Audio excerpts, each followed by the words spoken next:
আসসালামু আলাইকুম। আসলে ইন্ডিয়ান দাদারা মনে করে আমাদের দেশে চাষ হবে না বা আমাদের দেশের যেগুলো উৎপাদন হয় ওগুলা দিয়ে আমাদের চলবে না। আমি আপনাকে জাস্ট ছোট্ট একটা উদাহরণ দিই। এই যে আমার পিছনে দেখেন, এখানে একটা ইয়ে আছে ঘাস ক্ষেত।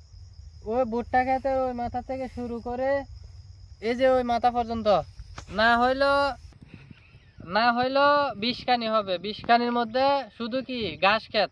তারা প্রয়োজনীয় দাম না পাওয়ার কারণে ফসল চাষ করে না।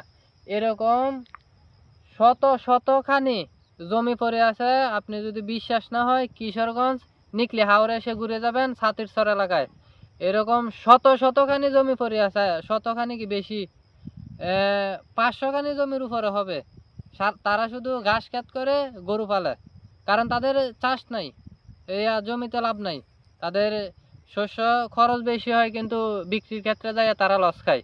এই জন্য তারা এখন এই যে এরকম ফালা রাখছে। এখন যদি ইন্ডিয়ার বর্ডার বন্ধ করে দেওয়ার পরে বাংলাদেশে যদি তারা ন্যায্য দাম পায় এবং তারা যদি সারের দাম কমে, তেলের দাম কমে এবং ফসলে যদি ন্যায্য দামটা পায়, তারা অবশ্যই এই চাষগুলো করলে আমাদের জিনিস আমরা খেয়ে আরো বাইরে রপ্তানি করব। আমাদের আমদানির কোনো দরকারই নেই, আমরা রপ্তানি করবো যে উল্টা।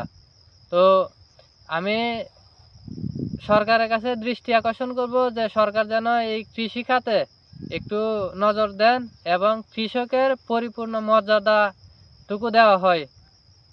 তো সবাই ভালো থাকবেন, সুস্থ থাকবেন। আসসালামু আলাইকুম।